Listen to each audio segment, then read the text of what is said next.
Welcome back to the Think Strong pod. Here we go. How are you today, Maka? Good to be back in the hot seat. How are you, mate? Yeah, I'm firing on all cylinders. Second dose of caffeine intravenously entering my system, and we're ready to go. First things first, we need to say bienvenido a nuestro amigo Enzo Fernandez. No, how good would that be to have Enzo Fernandez, the world's most hated man, on the pod? On the pod, listening. Yeah, but congrats, Spain. I think the whole world was behind them for the World Cup win. Yeah, for the first time ever. There's so many rabbit holes we could go down, but yeah, we are going to go down some of them, and that being corruption in the World Cup. And that's going to lead us nicely onto the next biggest sporting event, which, to be honest, I haven't even given a second thought to, which is the CrossFit Games, which is starting this week. But yeah, what a strange World Cup being based in, obviously, the States, Mexico, Canada. Probably one of the most controversial World Cups yet. Yeah, I think so. For us, terrible timing. Yeah. Especially me, like, I have work at whatever time anyway, and the games were kicking off like 2 hours before. So, like, for some context, we would have to get up at like either 1 a.m., 2 a.m., 3 a.m., 4 a.m. Just to watch. So that in itself was crap. Yeah, the semi-final against Argentina was the worst one. I had to wake up at 1:30, which is in between whether you just stay up. But yeah, actually got up and it was pretty crap. The one before that was, I think it was 3. No, that would have been 5 a.m. kickoff. I actually had a beer at like 5 a.m. and I felt the strangest I've ever felt for the rest of the day. But these are experiences which happen once every 4 years, so you've got to grab them by the scruff of the neck. Yeah, 100%. Disappointing end, but kind of the same story every time, isn't it? It always feels so different all the way through, and then you look back on hindsight and it's like, oh shit, it was exactly the same. Yeah. From an English fan's point of view anyway. It's the hope that gets you. Yeah, do we get onto Thomas Tuchel and his abominable decisions? Yeah, I'm not sure.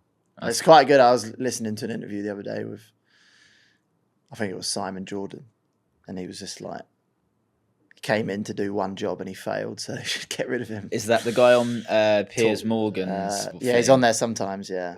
Is it called Uncovered or? On Piers Morgan's show. Yeah, I'm not sure. He had a special World Cup show. It was like, Uncovered or something like that. Yeah. But I think I heard him. Yeah, exactly that. He was brought in to not drop his balls, basically, or whatever the expression is, in the moments that mattered, and did exactly that. Really, didn't he? Yeah, I think the most disappointing thing about him is like his interview from before that said like England was scared to go out rather than excited to win. And then we just did exactly the same as that. Yeah, and then like in the post-match interview after the Argentina game, they were like, "Oh, so are you taking responsibilities?" Kind of like, not really. He was saying that he was taking responsibility, and then in the same sentence was saying, "Oh, it was the players' fault," and then at the same time not taking responsibility. Yeah. Saying that it was all kind of hypotheticals, and the criticism he was getting like wouldn't have come near if they hadn't have scored. And like, yeah, obviously. Yeah. Yeah, it's weird. Like, I saw another interview. I don't know who, coach from an Asian country that went out in the groups, and he's like got to go in front of some like disciplinary panel because the country went out in the group stage. Oh right, yeah. Because he's like, I take full responsibility for Korea. Yeah, it's Korea. I think it's Korea. I think it. Yeah.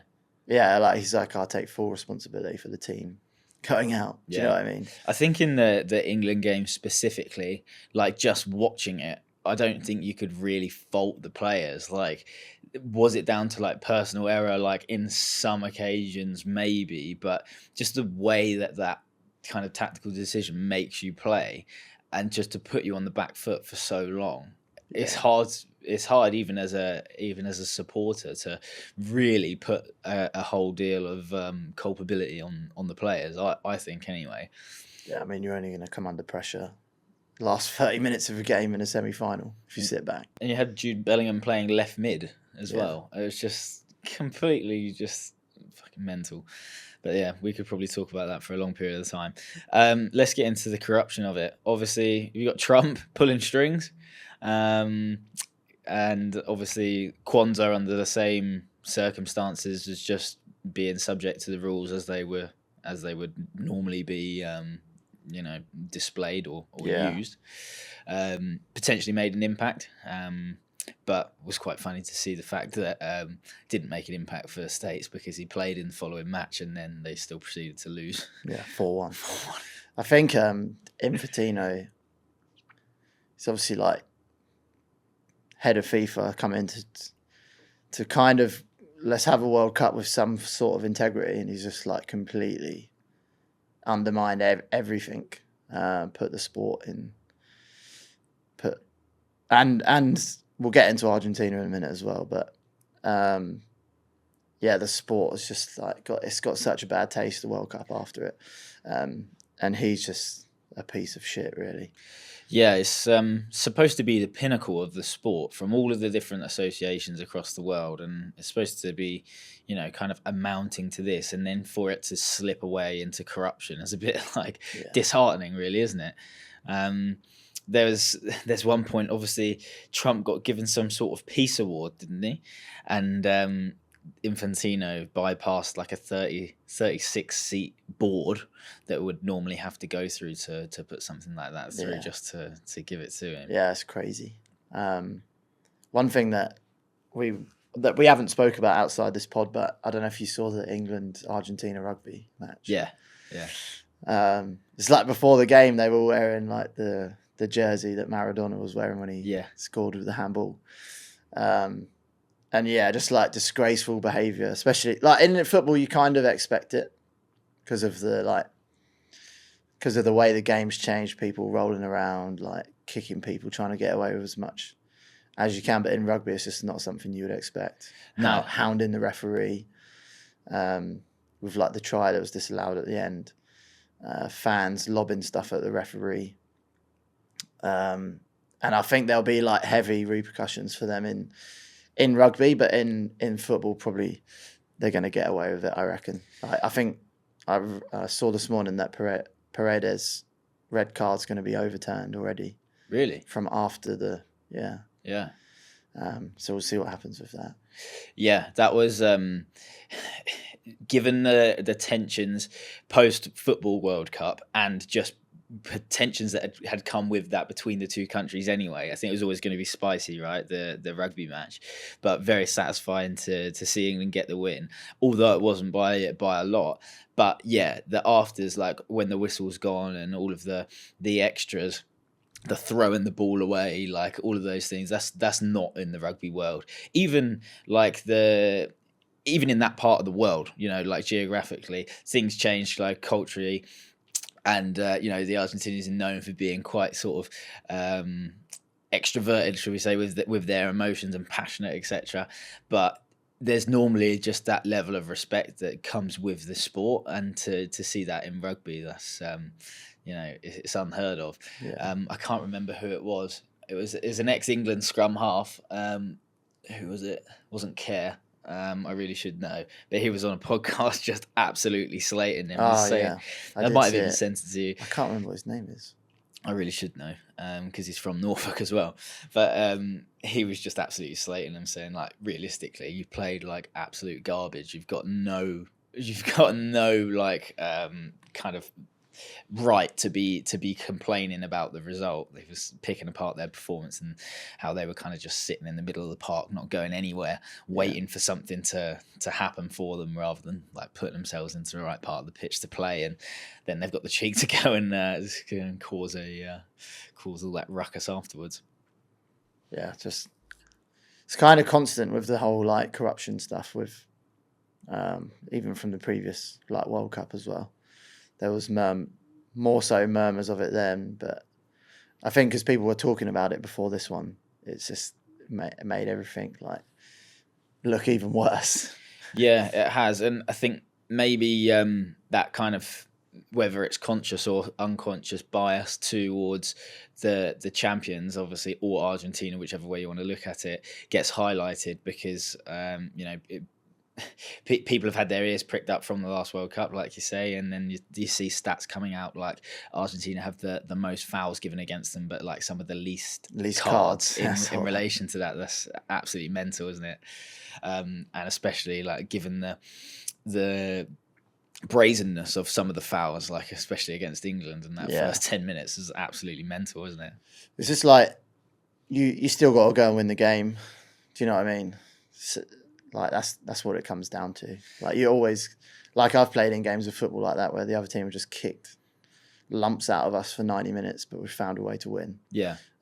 Which like Spain did do, England didn't. So, they got away with whatever they got away with, but England have enough quality to produce goals within the game. It's like, what was Kane up to in the game? Do you know what I mean? It's like, is Tuchel brave enough to bring some fresh legs into the tournament? So we spoke about it, I think, on the last pod about how close proximity some of the games were. Yeah. Bearing in mind these players played full seasons as well. He could have freshened it up if he wanted to. There was more questions. He made one change, no? Rodgers. Yeah. That was it. What he said, I heard this secondhand from another podcast, but he said that I just felt as though he was going to have a really good game, and that was his like backing for playing him, which I suppose that comes down to, but it feels like a bit of a hunch as opposed to being based on any fact. Not that he did particularly badly, but it's like he's not really our best option, was he? Yeah. Obviously, when we look at the France game, which was a bit of a comedy fucking clown facade, I don't know what the hell you'd call it, but it was a strange one. Just a non-contest game. Yeah, but when you look at that, obviously Saka and Rice pretty much played whole games, didn't they? And obviously weren't even involved to that extent. Well, they were. Rice, I think, started the Argentina game, but came off, didn't he, after 60? But kind of proves that they were fit enough to play. Even if they were nursing injuries or whatever, but why are you going that way around it? I don't know. Yeah, it's mental. Yeah. So last little point on FIFA, obviously, like we said, corruption. This is not the first time they've been accused of it, and ironically, the FBI investigated them in 2015, and 9 officials. I do actually remember a bit of this scandal. I mean, Sepp Blatter's banned from any involvement in football. Yeah. Like pretty much forever, I think. Yeah, racketeering, wire fraud, money laundering, all very much common themes, it seems, in the FIFA. Well, not the FIFA world, but I suppose the football world. You would hope that it gets better over the time, but with more money, with more kind of scale, and with bigger powers at play, trying to bring the tournament to their country. We don't know where the next World Cup is yet, do we? Don't think so. Because I think before it was between Qatar and Russia were in, weren't they, at the same time, and that was when all of the the corruption stuff was kicking off big time. Like, because obviously they didn't even have stadiums in Qatar that they then had to build for the World Cup. Don't worry, that's not an issue. Yeah, we'll get it done. We know some guys. Yeah. So ethically or unethically, we'll get it done. I think. They announce it soon. Seems to be that as soon as you have a World Cup 2 years later, there's a war that happens there in close proximity. So hopefully it's not anywhere. Near us. Yeah. Moving swiftly on, then the CrossFit Games kicks off this week. Like I said, something I've not really had the finger on the pulse for because I've been so consumed by the World Cup, but it does look to be an exciting one, as they always do. I think it's the most amount of workouts there's been for a few years. Yes, but I don't know how much of that is being slightly tweaked by them scoring multiple events in like the same workout. Yeah. So like, for example, you've got the CrossFit Total. I think they get 3 scores for that, which is interesting in itself that they've got that back in there. Yeah. Deadlift, back squat, overhead press, which is going to be interesting. Yeah, that would be some that would be some good data to collect from kind of the raw strength of athletes, right? Yeah, I think it looks like a broader test, which potentially will give more people a chance to do well. Yeah, might see a bit of a change up in the leaderboards. yeah, I guess it'll be a more evident expression of actual CrossFit, like all the different elements.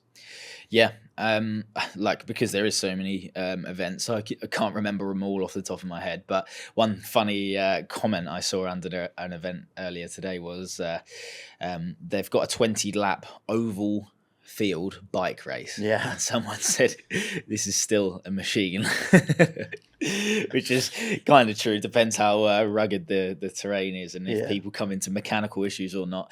But cool that there's they're still willing to put in kind of these different challenges amongst kind of just the standard CrossFit as well. With there is a good dose of that classic CrossFit in there as well. There's a workout where they've got like an echo bike interval straight into like max reps of DT with kind of descending time that they're working. So I'm sure that's going to be cool to see. Has there been any other events which you've maybe come across which have pricked your ears up? I think there's a repeat from the first ever CrossFit workout. Snatch ladder. The snatch ladder and the chest to bar workout, I think. Ah, okay. Yeah, I can't remember. I really can't remember off the top of my head some of the workouts. I was having a quick browse yesterday, and then it gets so, like, on their Instagram, it's so muddled because it's like teams, masters, individual. Yeah. I was like, fucking, I don't know what I'm looking at. And they're just pumping out content in between it as well, yeah. At the minute, there's like a new post like every few hours. And I think they probably will still have some undisclosed as yet as well. But one thing that caught my eye was a 500-meter sprint.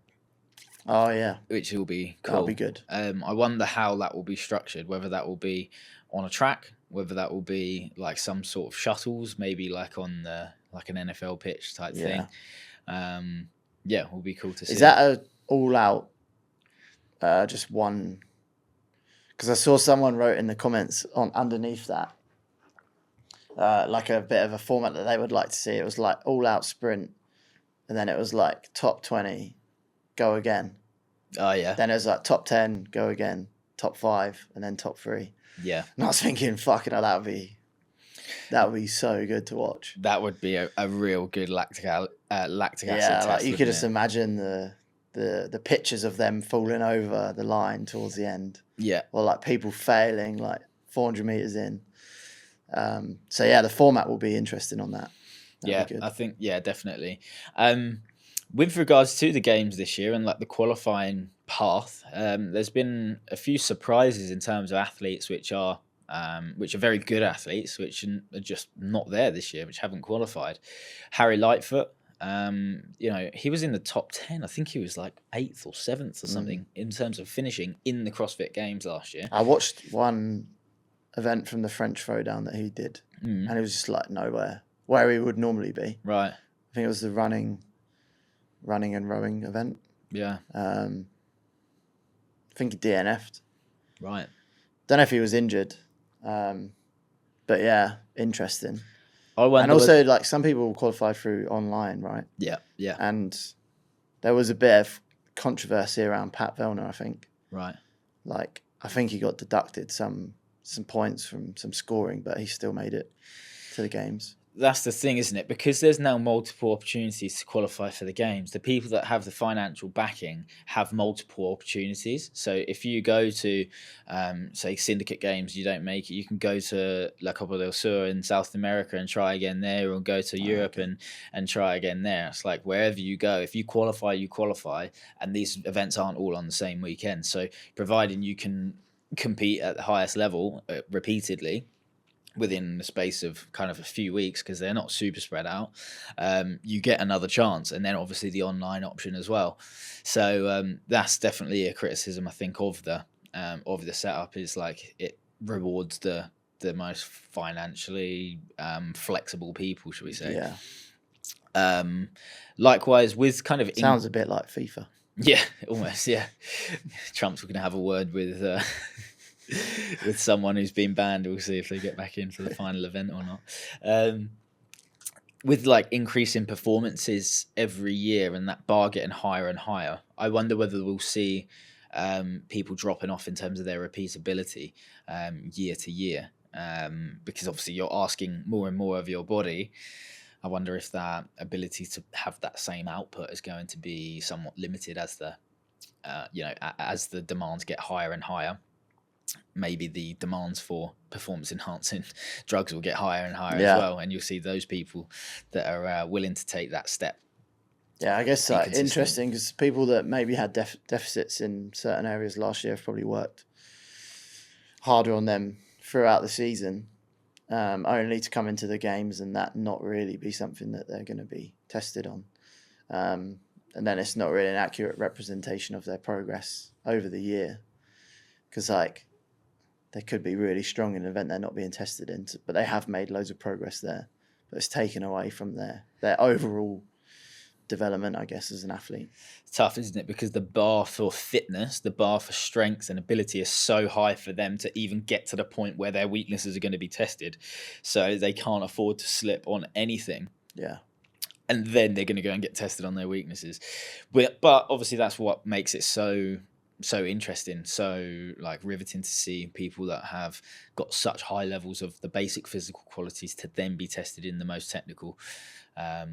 Is good. With regards to like prize money, potential winnings that are there for people, it's quite interesting that 50% of the open entry fees is what goes towards the actual prize money. I would question that fact that Claude's given me there, but anyway, we'll go with it. Individual winners set to take home $312,000 this year. I mean, it's a big number, but when you look at kind of the upkeep of a professional athlete working at that level annually, it's probably not a great deal comparatively to other people, or to other athletes, I should say, in different sports. Obviously, a lot of other financial backing is going to come from sponsors if you are at that level. I guess it's in line with open fees. Do you know what I mean? Yeah. So if you look at like football, say you take like Bruno for United, he's on like 375 grand a week or whatever. Yeah. But then you look at revenue from ticket sales, which in England is most of players' wages. Yeah. It's kind of in line. And that's like the argument with like other sports as well, isn't it? When they like compare it to like women's football. Yeah, even that. Like in England, like most of the fans' money goes to the players. Whereas like in America, they have the system that like the players don't get the money from ticket sales. It comes from elsewhere. But people that don't understand that, they just fight on the internet about what people should and shouldn't get paid. Yeah. But I would say it's in line with. Yeah. If you think about the money that CrossFit's pulling in, affiliates, people signing up to the Open, which we knew was down a lot this year compared to previous years. But I feel like it's starting to come back a little bit more so last year. CrossFit, you mean? Yeah. Yeah, I think you've got a bit of a bleed from people that have entered in the Hyrox funnel and maybe want a bit more and want to keep progressing, or even like want to just use that as a bit of their training year round and then go off back into Hyrox to compete. Yeah. I think it's good for both, right? Because now like most CrossFit gyms offer Hyrox classes as well. And people will dip into both. I know like from experience here, like people do CrossFit and then they'll do the Hyrox class after because they know it's like easier conditioning. Yeah. Like longer. Or they might like not do CrossFit 2 times a week and maybe do one Hyrox and have an additional rest day. People that can actually think for themselves and like regulate their week well. Do you know what I mean? So I feel like it is a nice mix instead of them like maybe in a gym where they do strength metcon and they're just battering themselves every day. They have the ability to be like, okay, I'm going to go to Hyrox, do a longer conditioning piece that I'm going to leave feeling all right after. Yeah. At the very first CrossFit gym that I trained at, like every Wednesday they'd have an engine class, and that was basically what a Hyrox class would be. Yeah. Machine-based, slightly longer duration, really good fun as well, and that was long before Hyrox has even been whispered of. There's definitely a demand for both, isn't there? When we look at favourites for this year, like we already said, there's a few people which have kind of dropped out. We've got Jason Hopper, James Sprigg. Mertens is obviously... People say that he's going to be up there because of his performances in the Open. I don't think he'll be up there. I think he's an Open athlete as well. I think he's... who was the old British Prime Minister, the woman? Liz Margaret Truss. Thatcher. All fart, no poo. Yeah. I think that's him. Do you know what I mean? He's like, smashes the Open, but then when it comes to he's obviously an amazing athlete, but when it comes to the big dogs, I don't think he can eat with them. Yeah, I think the nature of the Open workouts are set to complement his physical attributes so much more. He's a short guy, like his range of motion is that much smaller. Like he can squat really well, he can get over the box really well, he can wall ball, he can do all of these different things.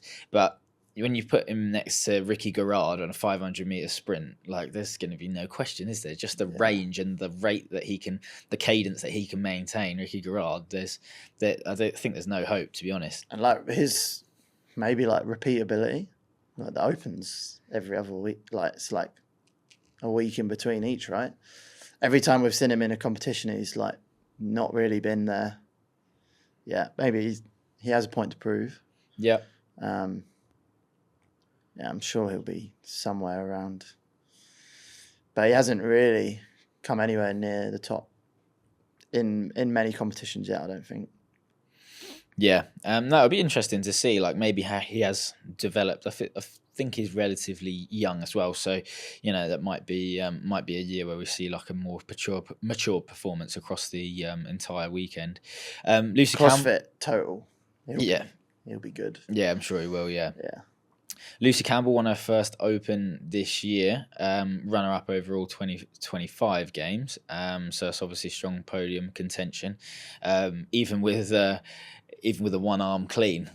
So yeah, it'll be impressive to see what she does. And Tia-Clair Toomey has not been released on the competitor list yet.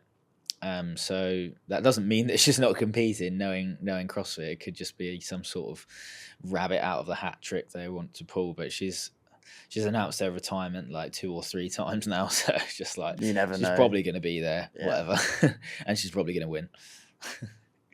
I think that's a good place to wrap it up. Good little World Cup CrossFit Games blend. Any final words? No, I'm looking forward to the games though. For us, we're 15 hours behind their start time, aren't we? So yeah, we'll see. Or ahead. Are we ahead or behind? Ahead, yeah. Ahead, yeah. So for us tomorrow, I think. Yeah, nice one. Teeth stuck into it. Thanks for joining us. If you could drop a like, a share to your friends, subscribe to us on YouTube, that would be very much appreciated. See you in the next one. See you in the next one.